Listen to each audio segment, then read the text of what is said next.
The fifth generation of consoles was the start of something amazing. It was the birth of Sony's first game console, and with it came a ton of beloved classics such as Final Fantasy VII, The Legend of Dragoon, Crash Bash, and my personal favorite PS1 game, Ape Escape.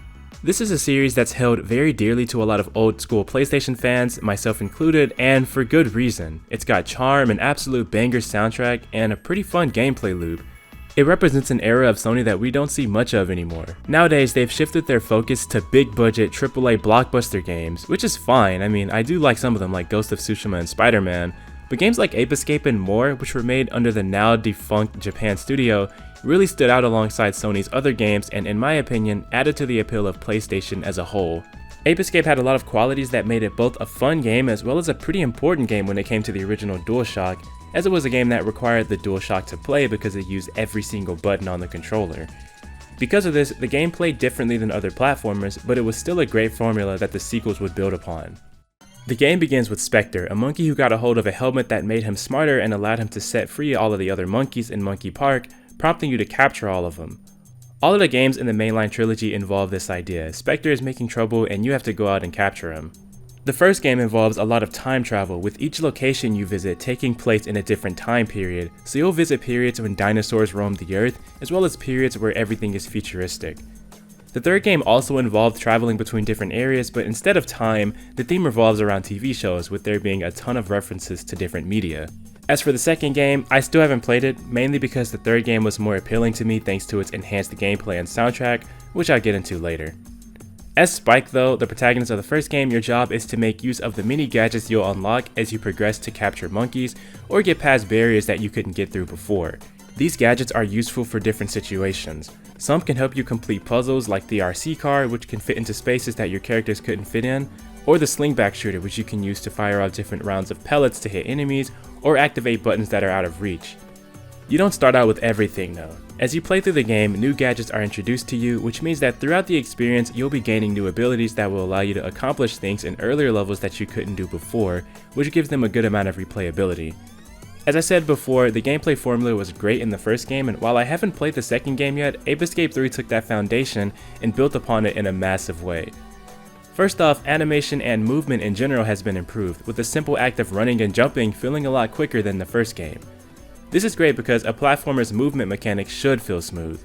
Other modern conveniences or things that spice up the gameplay include being able to move while you spin your stun club, whereas in the first game you couldn't.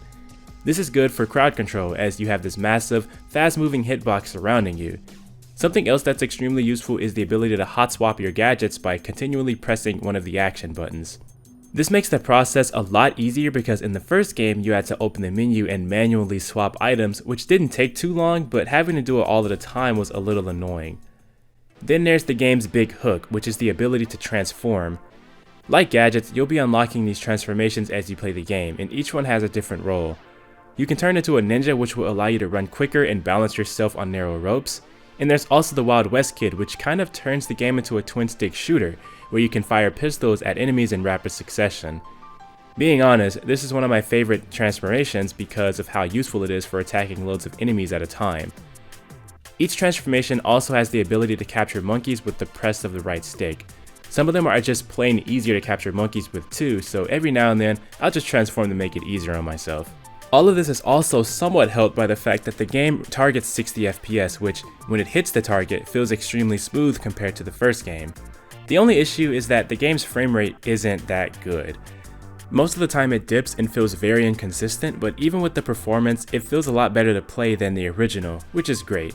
Overall, I think gameplay in Ape Escape still holds up, and even if it might be a little unconventional, it's still a lot of fun. And if we ever get an Ape Escape 4, they can continue to build upon what they have. Now, moving on to the sound of Ape Escape, I mean, what else can I say? The sound is one of the most defining features. I'd bet that some of its music is more popular than the game's today. Thanks to its excellent composer Soichi Terada, Ape Escape's soundtrack is one of the most unique I've ever heard in terms of PS1 games, in terms of Sony's first party, and even in terms of platformers that were releasing at the time. Just listening to a single track will give you an idea of what I'm talking about.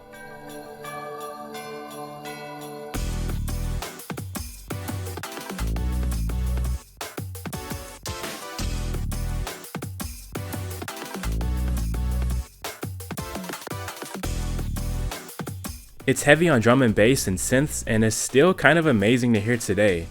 You wouldn't really expect music like this to exist in a platforming game. Its sound is so distinct and is one of the most nostalgic parts of the game for me. This sound did not stick around for Ape Escape 2 though, because it wasn't composed by Soichi Terada, but he did return for Ape Escape 3, and hearing that familiar sound brought me back to when I was a kid playing the original. It's a different soundtrack, but it really felt like more Ape Escape 1, and this is one of the reasons why I decided to play Ape Escape 3 before I got around to Ape Escape 2. As you can tell, I absolutely love the Ape Escape series, and I want nothing more than for there to be a new entry for the PlayStation 5. That would be a dream come true. Luckily though, there has been some good news about the series recently. Sony has announced that alongside many other classic titles, Ape Escape 1 will be releasing on PS5 through the new PlayStation Plus service.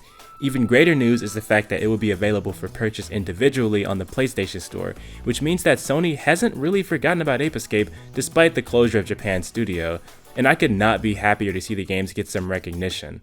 It's not perfect because the games are the PAL versions, so they do run a little slower and have different voice acting, but the fact that I can directly support the series and play it in 2022 on modern hardware is amazing, and I 100% plan on buying the game as soon as it's available, and I'm hoping a lot of other people do as well, to show Sony that there are still fans that are interested in Ape Escape. If you haven't played Ape Escape before, I highly recommend playing at least the first game, and maybe even a second game now because it's available on the PlayStation Store.